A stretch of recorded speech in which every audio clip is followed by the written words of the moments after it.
Chapter 4. The Dungeon of Fate. The mirror before him was not an object, but an enchanted doorway, luring him with illusions of power and glory. In that fleeting moment, temptation surged like a tidal wave. But Marcus, armed with unyielding will, chose truth over deception. He clenched his fist and shattered the mirror. Shards scattered into the void, reflecting fears, broken dreams, and fragmented desires. As the illusion dissolved, a path emerged, dim, endless, but real. Staggering out from the Hall of Illusions, Marcus gasped for breath, his body soaked in blood. Yet in his eyes still burned a fire of conviction. The warriors rushed forward, catching their commander, the man who dared to face the truth. No more dazzling lights remained, only a trembling torch in hand, lighting their steps in the darkness.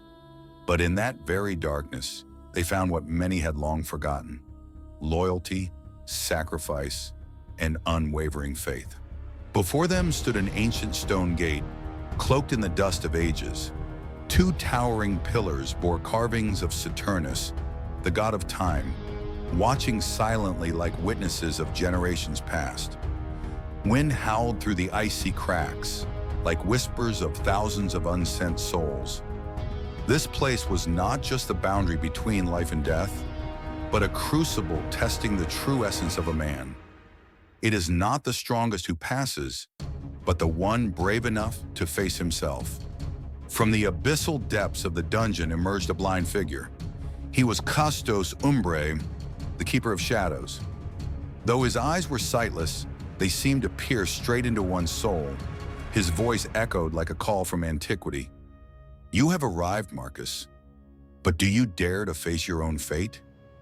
Custos was no threat, but a test, a summoning, compelling Marcus to confront a destiny he could no longer evade. Upon the ancient stone altar lay two relics, a black laurel wreath, symbol of immortal glory, and a ceremonial dagger, symbol of self-sacrifice. There was no right or wrong, only choice. Custos did not command. Marcus looked at the objects, then at the eyes of his comrades watching him with solemn trust. He understood. Death may be terrifying, but to live denying one's ideals is far worse. Rome did not need an eternal idol.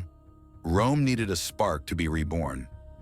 Marcus stood in silence, then bowed and picked up the ceremonial dagger. The dungeon's wind seemed to pause.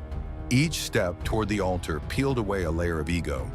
On his lips was not a farewell, but a declaration. "I will not live to be a symbol. I will die to become a will." There was no pain in his eyes, only peace. A man had chosen to sacrifice, not for glory, but for a deep faith in a better Rome.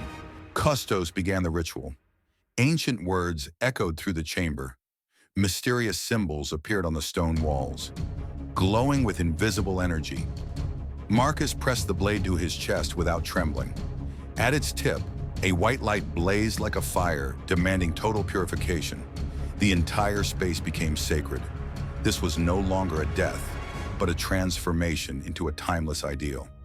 Suddenly, Titus, Marcus's most loyal comrade, leapt forward and snatched the dagger from his hand. Before anyone could react, the young soldier pressed the blade to his own heart. Peace glowed in his eyes. "You have guided us long enough. Let us complete this journey." No one spoke. No one could stop him. A new generation had stepped forward, not to replace, but to carry the flame onward. His sacrifice was not in place of Marcus, but to ensure the light continued burning. One by one, the warriors placed their hands upon the altar, still warm from Titus's final breath. The ancient runes blazed, flowing across the floor like veins awakening.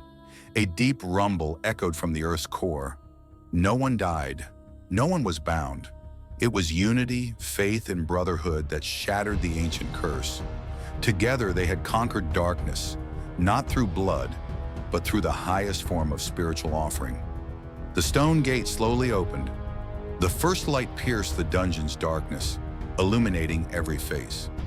Marcus stepped forward, not as a general, but as a bearer of hope. They carried no treasures, no power, no magic. Only an unshakable belief that Rome still lived, in the hearts of those who refused to yield to the dark.